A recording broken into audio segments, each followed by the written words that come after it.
Hi all, so this is Shilpa Surendran. നമ്മളിന്ന് നോക്കാൻ പോകുന്നത് കീം 2021ലേക്ക് എങ്ങനെ അപ്ലൈ ചെയ്യാം, അതിന് വേണ്ട ഡോക്യുമെന്റ്സ്, അതിന് വേണ്ട പ്രൊസീജിയേഴ്സ് ഇതൊക്കെയാണ്. ബിക്കോസ് കീം 2021ലേക്ക് വേണ്ടിയുള്ള ആപ്ലിക്കേഷൻ ഫോം ഓൺലൈൻ ഇപ്പം ഓപ്പൺ ആയിട്ടുണ്ട്. സോ എല്ലാവർക്കും കയറി അപ്ലൈ ചെയ്യാം. അതിൽ പക്ഷേ എന്തൊക്കെയാണ് ഇമ്പോർട്ടൻ്റ് ആയിട്ട് കുറേ കണ്ടന്റ്സ് വേണ്ട, അതാണ് ഇപ്പം നോക്കുന്നത്. ഓൾറെഡി കീം 2021ലേക്ക് വേണ്ടിയുള്ള ഡോക്യുമെന്റ്സിന്റെ വീഡിയോ നമ്മൾ ഇട്ടിട്ടുണ്ട്. അതൊന്ന് കാണുക, കണ്ടതിന് ശേഷം മാത്രം ഇതൊന്ന് നോക്കുക. ഓക്കെ, സോ നമ്മൾ കയറേണ്ട വെബ്സൈറ്റ് അഡ്രസ് ce.kerala.gov.in എന്നാണ് വെബ്സൈറ്റ് അഡ്രസ്സിലോട്ട് കയറുന്ന സമയത്ത് ഫസ്റ്റ് ഓപ്ഷൻ തന്നെ കീം 2021 ഓൺലൈൻ ആപ്ലിക്കേഷൻ എന്ന് പറഞ്ഞ ഓപ്ഷനാണ്. അത് ജസ്റ്റ് ക്ലിക്ക് ചെയ്യാം. അത് ക്ലിക്ക് ചെയ്യുമ്പോഴത്തേക്ക് നമുക്ക് ഇതുപോലെ ഒരു ടാബ് ഓപ്പൺ ആവും. അതിൽ നമുക്ക് എന്തൊക്കെ കോഴ്സസിനാണ് നമ്മൾ അപ്ലൈ ചെയ്യേണ്ടതെന്നുള്ള ഫുൾ ഡീറ്റെയിൽസ് ഉണ്ട്. Engineering, architecture, MBBS, BDS, Ayurveda, homeo, Siddha, Unani, agriculture, forestry, veterinary, fisheries, pharmacy. ഇതിന്റെ താഴോട്ട് സ്ക്രോൾ ചെയ്തെടുക്കുന്ന സമയത്ത് നിങ്ങൾക്ക് ഇതിന്റെ പ്രോസ്പെക്ടേഴ്സ്, ഹൗ ടു അപ്ലൈ, അങ്ങനെ കുറെ കാര്യങ്ങളാണ്. അതിൽ ഏറ്റവും ഇമ്പോർട്ടൻറ്റ് നിങ്ങൾ ആപ്ലിക്കേഷൻ ഫീസ് എങ്ങനെയാണ് നമ്മൾ പേ ചെയ്യേണ്ടത്, പിന്നെ ഹൗ ടു അപ്ലോഡ്, ഇത്രയും നോക്കുക. പിന്നെ റീസൺസ് ഫോർ ആപ്ലിക്കേഷൻ റിജക്ഷൻ, അതെന്തായാലും എല്ലാവരും ഒന്ന് വായിച്ചു നോക്കുക. എന്തൊക്കെ കാരണം കൊണ്ടാണ് നിങ്ങളുടെ ആപ്ലിക്കേഷൻ റിജക്റ്റ് ആയി പോകുന്നത്. അപ്പം ബിക്കോസ് നമ്മൾ അപ്ലൈ ചെയ്യുന്ന സമയത്ത് ചിലപ്പോൾ നമ്മൾ അറിയത്തില്ല റിജക്റ്റ് ആയിന്ന്. നമുക്ക് അഡ്മിറ്റ് കാർഡ് ബാക്കി കുട്ടികളെ പോലെ വരാതിരിക്കുമ്പോഴായിരിക്കും നമ്മൾ അറിയുന്നത് ഓക്കെ നമ്മുടെ ആപ്ലിക്കേഷൻ റിജക്റ്റ് ആയി, നമുക്ക് അഡ്മിറ്റ് കാർഡ് വന്നിട്ടില്ല. സോ അതെല്ലാവരും ഒന്ന് നോക്കുക. പിന്നെ ഫ്രീക്വൻ്റ്ലി ആസ്ക്ഡ് ക്വസ്റ്റ്യൻസ്, ഒത്തിരി പേര് നമ്മുടെ കഴിഞ്ഞ വീഡിയോയുടെ താഴെയാണെങ്കിൽ കമൻറ്റ് ചെയ്തിട്ടുണ്ടായിരുന്നു, അല്ലെങ്കിൽ എന്നെ വിളിച്ചും ചോദിച്ചിട്ടുണ്ടായിരുന്നു കുറേ ക്വസ്റ്റ്യൻസ്. സോ ആ ക്വയറീസിനുള്ള ഒരു ആൻസർ ആണ്. പിന്നെ അതിൻ്റെ ഹെൽപ്പ് ആൻഡ് സപ്പോർട്ട് നമ്പറും അവൈലബിൾ ആണ്. സോ ഇത്രയാണ്. ഇനി ഇതിൽ പറഞ്ഞിട്ടുണ്ട് നമുക്ക് 21st ജൂൺ 5 PM മുമ്പേ ആയിട്ട് വേണം നിങ്ങൾ അപ്ലൈ ചെയ്യേണ്ടത്. 5 PM 21st ജൂൺ. ഓക്കെ, പിന്നെ ഡോക്യുമെന്റ്സ് അപ്ലോഡ് ചെയ്യേണ്ട last date June 30th before 5 PM. Okay, പിന്നെ അതിൻ്റെ ഫുൾ ഡീറ്റെയിൽസ് ആണ്, കോഴ്സസിന് വേണ്ടിയിട്ടുള്ള ഫുൾ ഡീറ്റെയിൽസ് പറഞ്ഞിട്ടുണ്ട് ഇതിൽ. If you are A new user, registration. Already registered ആണെങ്കിൽ കാൻഡിഡേറ്റ് ലോഗിൻ കൊടുത്താൽ മതി. ന്യൂ യൂസർ ആണെങ്കിൽ ജസ്റ്റ് രജിസ്ട്രേഷൻ. നമ്മൾ ന്യൂ യൂസറിലോട്ടായിരിക്കും പോകുന്നത്. സോ നമുക്ക് രജിസ്റ്റർ ചെയ്യാനുള്ള ഫുൾ ഡീറ്റെയിൽസും ഇവിടെ അവൈലബിൾ ആയിരിക്കും. രജിസ്ട്രേഷൻ പ്രൊസീജിയേഴ്സ് ആണ് ഇവിടെ കാണിച്ചിരിക്കുന്നത്. ഒരു 5 സ്റ്റെപ്പ് പ്രൊസീജിയേഴ്സ് ഇവിടെ കാണിച്ചിട്ടുണ്ട്. അത് നന്നായിട്ടൊന്ന് വായിച്ചു നോക്കുക. അത് വായിച്ചു നോക്കുമ്പോഴത്തേക്കും നമുക്ക് എന്തൊക്കെയാണ് വേണ്ടത് എന്നുള്ള ഫുൾ ഡീറ്റെയിൽസ് കിട്ടും. ഇനിഷ്യലി നമുക്ക് use candidates own or parents email I D. ഞാൻ ആദ്യമേ പറഞ്ഞിട്ടുണ്ടായിരുന്നു നമ്മുടെ മെയിൽ ഐ ഡി, നമ്മുടെ പ്രീവിയസ് വീഡിയോയിൽ പറഞ്ഞിട്ടുണ്ടായിരുന്നു mail I D, mobile number എപ്പോഴും വാലിഡ് ആയിരിക്കും. ബിക്കോസ് നമുക്ക് ഇതെല്ലാം കിട്ടുന്ന ഓൺലൈൻ വഴിയാണ്. അപ്പം നമ്മൾ ഈ കറക്റ്റ് ഡീറ്റെയിൽസ് കൊടുത്താൽ മാത്രമേ നമ്മുടെ അഡ്മിറ്റ് കാർഡ് ആ ഡീറ്റെയിൽസിലോട്ട് വരത്തുള്ളൂ. ഇല്ലെങ്കിൽ നമുക്ക് അഡ്മിറ്റ് കാർഡ് വരത്തില്ല. സോ അതെല്ലാവരും നോട്ട് ചെയ്യുക. Important message and OTP for forgotten password will be sent to the registered mobile number or email ID.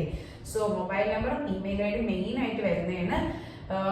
ഈ ഡേറ്റ് ഓഫ് ബർത്ത് നമ്മളിപ്പോൾ കൊടുക്കുന്ന നെയിമോ ഡേറ്റ് ഓഫ് ബർത്തോ നമ്മൾ കൊടുക്കുന്ന അല്ലെങ്കിൽ നമ്മൾ അപ്ലോഡ് ചെയ്യുന്ന ഡോക്യുമെന്റ്സിൽ മാച്ച് ചെയ്യുന്നില്ലെങ്കിൽ ആപ്ലിക്കേഷൻ റിജക്റ്റ് ആയി പോകും.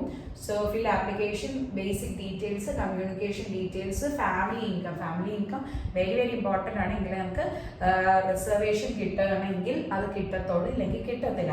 പേ ആപ്ലിക്കേഷൻ ഫീ, പേയ്മെന്റ് മോഡൊക്കെ പറഞ്ഞിട്ടുണ്ട് ഓൾറെഡി. സോ അതിൻ്റെ എങ്ങനെയൊക്കെയാണ് മോഡ്സ് ഒന്ന് ജസ്റ്റ് ഒന്ന് നോക്കുക. പിന്നെ upload images and certificates upload ചെയ്യേണ്ട എങ്ങനെയാണെന്ന് പറഞ്ഞിട്ടുണ്ട്. അത് ഡീറ്റെയിൽ ആയിട്ട് വേറെ കണ്ടന്റ്സിൽ പറഞ്ഞിട്ടുണ്ട്. നമ്മൾ അങ്ങോട്ട് പോകുമ്പോഴത്തേക്ക് മനസ്സിലാവും. Upload candidates photograph and signature adhering to the specification. Upload PDF format of date of birth proof and nativity proof. Other supporting documents for communal reservation. ഇതൊക്കെ നമ്മൾ അപ്ലോഡ് ചെയ്യേണ്ടതാണ്. Original of all uploaded surveys should be preserved and produced as and when demanded. അത് important ആണ്. Because നമ്മളിപ്പോൾ കയ്യിൽ നമുക്ക് അതിൻ്റെ കോപ്പീസേ ഉള്ളൂ എന്ന് വിചാരിക്കും. ബിക്കോസ് കുറേ പേര് അങ്ങനെ ചോദിച്ചിട്ടുണ്ടായിരുന്നു, കോപ്പീസേ ഉള്ളൂ എങ്കിൽ നമ്മൾ ആ അതിൻ്റെ ഒറിജിനൽ ഡോക്യുമെന്റ്സ് കളക്ട് ചെയ്യാൻ പറ്റുന്നതാണോ എന്ന് ഉറപ്പുവരുത്തുക. ബിക്കോസ് നമ്മൾ അഡ്മിഷൻ എടുക്കുന്ന സമയത്ത് അല്ലെങ്കിൽ അവർ വെൻ ഡിമാൻഡ് ആ ഒരു സമയത്ത് നമ്മളത് പ്രൊഡ്യൂസ് ചെയ്യണം. ഇല്ലെങ്കിൽ നമുക്ക് എന്ത് ചെയ്യില്ല, നമുക്ക് അഡ്മിഷൻ പ്രൊസീജിയർ കംപ്ലീറ്റ് ആവില്ല. ജസ്റ്റ് ഇപ്പോൾ അപ്ലൈ ചെയ്യേണ്ട ഒരു കാര്യം മാത്രമേ കഴിയത്തുള്ളൂ. അത് കഴിഞ്ഞ് നമുക്ക് അഡ്മിഷന് വേണ്ടി ഇത് ആവശ്യമായിട്ടുള്ളതാണ്. സോ അതൊന്ന് ഉറപ്പുവരുത്തുക. പ്രിന്റ് അക്നോളജ്മെന്റ് ഇത് മൊത്തം കഴിഞ്ഞതിന് ശേഷം സപ്പോർട്ട് ടു CEO ഒന്നും നമ്മൾ നമ്മുടെ CEO ഓഫീസിലോട്ട് അയക്കണം. പക്ഷെ നമ്മുടെ കയ്യിൽ നമ്മളിത് കംപ്ലീറ്റ് ചെയ്ത പ്രൊസീജിയർ ആണെന്ന് കരുതാനുള്ളൊരു പ്രൂഫ് എടുത്ത് വയ്ക്കുക. ബിക്കോസ് ഇനി ഫ്യൂച്ചറിൽ നിങ്ങൾക്ക് ഇതിൻ്റെ എന്തെങ്കിലും ഇഷ്യൂസ് അഡ്മിറ്റ് കാർഡ് വരാത്ത എന്തെങ്കിലും ഉണ്ടെങ്കിൽ ക്ലെയിം ചെയ്യണമെങ്കിൽ ഈ ഒരു അക്നോളജ്മെന്റ് ഫോം എടുത്ത് വെച്ചാൽ നമുക്കത് കിട്ടത്തുള്ളൂ. പിന്നെ ഡിക്ലറേഷൻസ് ഇതിലെല്ലാം ടിക്ക് ചെയ്ത് പോവാം. പ്രൊസീഡ് ഫോർ രജിസ്ട്രേഷൻ കൊടുക്കുക. പ്രൊസീഡ് ഫോർ രജിസ്ട്രേഷൻ കൊടുക്കുമ്പോഴത്തേക്കും നിങ്ങൾക്ക് നെക്സ്റ്റ് ഒരു സ്റ്റെപ്പിലോട്ട് നിങ്ങൾ എടുക്കുക. അതിൽ ആണ് നമ്മുടെ ഡീറ്റെയിൽസ് ഒക്കെ എൻ്റർ ചെയ്ത് കൊടുക്കണം. ഇതൊക്കെ പറഞ്ഞിട്ടുണ്ട്. മൊബൈൽ നമ്പർ ഭയങ്കര ഇമ്പോർട്ടൻ്റ് ആണ്, കറക്റ്റായിട്ടേ കൊടുക്കുക. അതേപോലെ ഇമെയിൽ അഡ്രസ്സ്, പിന്നെ പാസ്വേഡ് എവിടെയെങ്കിലും എഴുതി വെക്കുക. ഈ പാസ്വേഡ് എഴുതി വെക്കുന്നത് വെച്ചിട്ടായിരിക്കും നമ്മൾ പിന്നെ ഫെർദർ ലോഗിൻ ചെയ്യുന്നത്. സോ ഈ ഡീറ്റെയിൽസ് എല്ലാം കൊടുത്തതിന് ശേഷം രജിസ്റ്റർ ബട്ടൺ ക്ലിക്ക് ചെയ്യുക. രജിസ്റ്റർ ബട്ടൺ ക്ലിക്ക് ചെയ്യുമ്പോഴത്തേക്ക് നിങ്ങൾക്ക് നെക്സ്റ്റ് പ്രൊസീജിയറിലോട്ട് പോകാൻ പറ്റും. സോ ആ ഒരു സ്റ്റെപ്പ് കഴിഞ്ഞ് നമ്മുടെ രജിസ്ട്രേഷൻ കഴിയുമ്പോഴത്തേക്കും നമുക്ക് നെക്സ്റ്റ് ഒരു പേജിലോട്ട് പോകും. നമ്മുടെ ഡീറ്റെയിൽസ് എല്ലാം നമ്മൾ എൻ്റർ ചെയ്ത് കൊടുക്കണം. Name, date of birth, mobile number, നമ്മുടെ മെയിൽ ID ഒക്കെ കൊടുത്തതിന് ശേഷം നമുക്ക് നെക്സ്റ്റ് ഒരു പേജിലോട്ടാണ് പോകുന്നത്. If the below details are correct, note down the password and click on confirm. നിങ്ങൾ അവിടെ കൊടുത്ത പാസ്വേഡ് ജസ്റ്റ് ഒന്ന് നോട്ട് ഡൗൺ ചെയ്യുക. After the confirmation no change will be permitted. നമ്മൾ കൺഫേം ചെയ്ത് കഴിഞ്ഞാൽ നമുക്ക് പിന്നെ അതിൽ ചേഞ്ചസ് ഒന്നും ചെയ്യാൻ പറ്റില്ല. ഓക്കെ, ജസ്റ്റ് അതിലോട്ട് കൊടുക്കുക. കൊടുത്തതിന് ശേഷം നമുക്ക് ഒരു OTP വരും. നമ്മൾ അവിടെ ഏതാണോ മൊബൈൽ നമ്പർ കൊടുത്ത അതിലോട്ട് ഒരു OTP വരും. ആ OTP ഇവിടെ കൊടുക്കുക. നെക്സ്റ്റ് സബ്മിറ്റ് ബട്ടൺ കൊടുക്കുക. ഓക്കെ, നമുക്ക് ആ ഒരു സ്റ്റെപ്പ് പ്രൊസീജിയർ കംപ്ലീറ്റ് ചെയ്യാം. നെക്സ്റ്റ് സബ്മിറ്റ് ബട്ടൺ കൊടുക്കുമ്പോൾ അടുത്ത പേജിലോട്ട് പോകും. സോ നമ്മുടെ നെക്സ്റ്റ് പേജിലോട്ടാണ് പോകുന്നത്. ഇതിൽ നമുക്ക് പാസ്വേഡ് വേണമെങ്കിൽ ചേഞ്ച് ചെയ്യാം, അല്ലെങ്കിൽ ഫിൽ ആപ്ലിക്കേഷൻ ആണ് നെക്സ്റ്റ് സ്റ്റെപ്പ് വരുന്നത്. സോ ആ ആപ്ലിക്കേഷനിലോട്ട് പോവാം. ഫിൽ ആപ്ലിക്കേഷനിലോട്ട് പോകുമ്പോൾ നമുക്ക് ഏത് കോഴ്സസിലോട്ടാണ് നമ്മൾ ജോയിൻ ചെയ്യേണ്ടത് അതിന്റെ ലിസ്റ്റ് ഒക്കെ ഇവിടെ കൊടുത്തിട്ടുണ്ട്. സോ നിങ്ങൾക്ക് ഏതാണ് നിങ്ങളുടെ എക്സാം സെന്റർ കൊടുക്കേണ്ടത് അതും നിങ്ങൾക്ക് ഓപ്റ്റ് ചെയ്ത് ഇവിടെ കൊടുക്കാം. ആദ്യം നമ്മൾ ഈ ഒരു അതായത് ഏത് കോഴ്സാണ് വേണ്ടത് അതിന് ശേഷം വേണം നമ്മളുടെ ഈ ഒരു സെന്റർ നെയിം സെലക്ട് ചെയ്യാൻ. സെന്റർ നെയിം സെലക്ട് ചെയ്യാം. പിന്നെ നമുക്ക് ഒരു സെക്കൻഡ് ചോയ്സ് കൂടെ കൊടുക്കാം. അത് കൊടുത്തതിന് ശേഷം സേവ് പ്രൊസീഡ് കൊടുക്കാം. ജസ്റ്റ് ഇതിന്റെയൊക്കെ ഒന്ന് ഇൻസ്ട്രക്ഷൻസ് വായിച്ചു നോക്കുക. നമുക്ക് എഞ്ചിനീയറിംഗ് കോഴ്സസ് ആണെങ്കിൽ അത് എടുക്കാം, ഇല്ലെങ്കിൽ മെഡിക്കൽ ആൻഡ് അലൈഡ് കോഴ്സസ് ആണെങ്കിൽ അങ്ങനെ സെലക്ട് ചെയ്യുക. എന്നിട്ട് നമ്മുടെ ഈ ഒരു പ്രൊസീജിയറിൽ നമുക്ക് എക്സാം സെന്റർ കണ്ടോ, ഇവിടെ എക്സാം സെന്ററിൽ നമുക്ക് ഒത്തിരി സെന്റേഴ്സ് വരുന്നു. നിങ്ങളുടെ ഇപ്പൊ ഏതാണ് സ്റ്റേറ്റ് അതനുസരിച്ച് സെലക്ട് ചെയ്ത് കൊടുക്കുക. ഇപ്പൊ ട്രിവാൻഡ്രത്തുള്ളവരാണെങ്കിൽ ജസ്റ്റ് ട്രിവാൻഡ്രം കൊടുക്കുക. അതിൽ ഏതാണോ നിങ്ങൾക്ക് പ്രിഫർ ചെയ്യുന്നത് അത് കൊടുക്കുക. എക്സാം സെന്ററിൽ നെക്സ്റ്റ് ചോയ്സ് നിങ്ങൾക്ക് കൊടുക്കാൻ പറ്റും. എന്നിട്ട് സേവ് ആൻഡ് പ്രൊസീഡ് കൊടുക്കുമ്പോഴത്തേക്ക് നെക്സ്റ്റ് ഒരു പേജിലോട്ട് വീണ്ടും അത് പ്രോസസ് ചെയ്ത് പോകും. അവിടെ നമ്മളുടെ ബേസിക് ആയിട്ടുള്ള ഡീറ്റെയിൽസ് ആണ് നമ്മൾ കൊടുക്കുന്നത്. അതായത് ഫീമെയിൽ ആണെങ്കിൽ ഫീമെയിൽ, മെയിൽ ആണെങ്കിൽ അങ്ങനെ അത് കൊടുക്കാം. നെക്സ്റ്റ് നാഷണാലിറ്റി കൊടുക്കാം, ഇന്ത്യൻ ആണെങ്കിൽ അങ്ങനെ. നെക്സ്റ്റ് നേറ്റിവിറ്റി, കേരളൈറ്റ് ആണെങ്കിൽ കേരളൈറ്റ് കൊടുക്കാം. ഇവിടെയാണ് നമുക്ക് സ്പെസിഫിക് ഓപ്ഷൻസ് ആണ്. കേരളൈറ്റ് ആണോ നോൺ കേരളൈറ്റ് ആണോ അങ്ങനെ കുറെ ഓപ്ഷൻസ് ഉണ്ട്. സോ അതിൽ നിങ്ങളുടെ ഏതാണോ കറക്റ്റ് അത് കൊടുക്കാം. അത് കൊടുത്തിട്ട് നമ്മുടെ ആധാർ നമ്പർ ഇവിടെ കൊടുത്ത് just father's name, mother's details ഇതെല്ലാം അവരുടെ എഡ്യൂക്കേഷൻ, ക്വാളിഫിക്കേഷൻ, ഒക്യുപ്പേഷൻ ഇതൊക്കെ കൊടുത്ത് സേവ് ആൻഡ് പ്രൊസീഡ് കൊടുക്കുമ്പോൾ നെക്സ്റ്റ് ഒരു പേജിലോട്ട് ഡൈവേർട്ട് ആവും. സോ അതിൽ സേവ് ആൻഡ് പ്രൊസീഡ് കൊടുക്കുമ്പോൾ നെക്സ്റ്റ് പേജ് വരുന്നത് നമ്മുടെ കമ്മ്യൂണിക്കേഷൻ ഡീറ്റെയിൽസ് ആണ്. ഇതെല്ലാം എൻ്റർ ചെയ്ത് കൊടുക്കുക. ഇതെല്ലാം കറക്റ്റ് ആയിട്ട് തന്നെ എൻ്റർ ചെയ്ത് കൊടുക്കുക. എന്നിട്ട് നെക്സ്റ്റ് സേവ് ആൻഡ് പ്രൊസീഡ് കൊടുക്കുക. സോ നമുക്ക് നെക്സ്റ്റ് ഒരു പ്രോസസ്സിലോട്ട് പോകും. സോ നമുക്ക് നെക്സ്റ്റ് ഒരു പ്രോസസ്സിലോട്ട് പോകും. അതിൽ നമ്മുടെ എഡ്യൂക്കേഷൻ ക്വാളിഫിക്കേഷൻസ് ആണ് കൊടുക്കേണ്ടത്. അതെല്ലാം അവിടെ ഡീറ്റെയിൽ ആയിട്ട് മെൻഷൻ ചെയ്തിട്ടുണ്ട്. സോ അത് സ്കിപ്പ് ചെയ്ത് ഞാൻ നെക്സ്റ്റ് സ്റ്റെപ്പിലോട്ടാണ് പോയിരിക്കുന്നത്. അതിൽ നമ്മുടെ community claim four eligibility reservation. നിങ്ങൾ ഏതാണ് കമ്മ്യൂണിറ്റി വരുന്നത്, ജനറൽ ആണെങ്കിൽ ജനറൽ കൊടുക്കുക, ഇല്ല നിങ്ങളുടെ ഏതെങ്കിലും റിസർവേഷൻ ഉള്ളതാണെങ്കിൽ അതനുസരിച്ച് കൊടുക്കുക. Next community of father mentioned ആണ്, മദർ മെൻഷൻഡ് ആണ്, പിന്നെ ഇന്റർ കാസ്റ്റ് ആണോ അതനുസരിച്ച് നിങ്ങൾ ഫുൾ ഡീറ്റെയിൽസ് അവിടെ എൻ്റർ ചെയ്ത് കൊടുക്കുക. എൻ്റർ ചെയ്ത് കൊടുത്തതിന് ശേഷം വീണ്ടും നമുക്ക് സേവ് ആൻഡ് പ്രൊസീഡ് എന്ന് പറഞ്ഞിട്ട് ഒരു ഓപ്ഷൻ വരും. അപ്പം നെക്സ്റ്റ് പേജിലോട്ട് പോകും. നിങ്ങൾ ഈ ജസ്റ്റ് ഓപ്ഷൻസ് ഒക്കെ കൊടുത്താൽ മതി. അപ്പൊ ഇതിൽ നമുക്ക് ഡിഫൻസ് ആണോ അങ്ങനെ കുറെ നമ്മളുടെ കാറ്റഗറീസ് ഉണ്ട്. ഇതിൽ ഏതെങ്കിലും ഉള്ളതാണെങ്കിൽ അങ്ങനെ കൊടുക്കുക.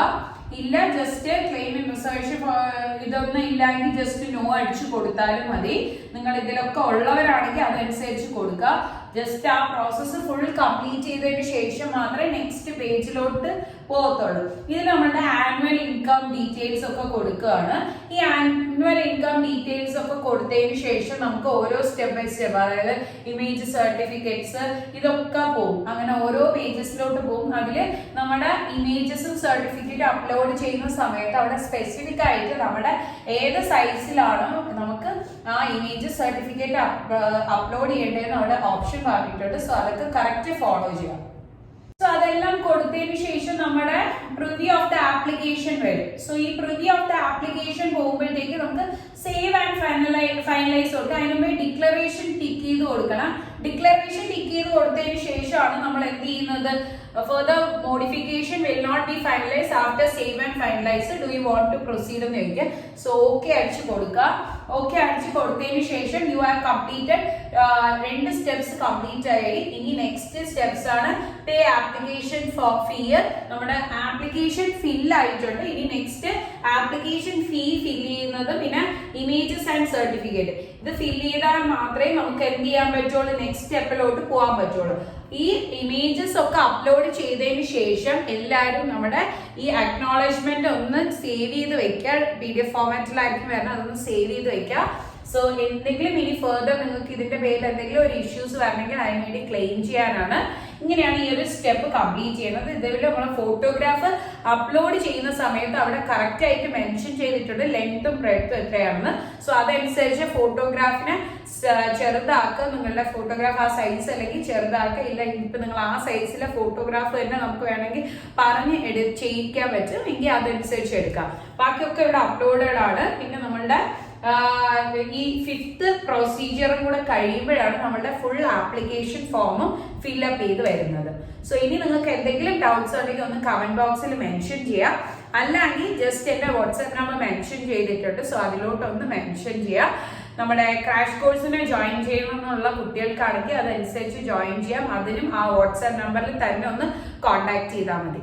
Okay, thank you all.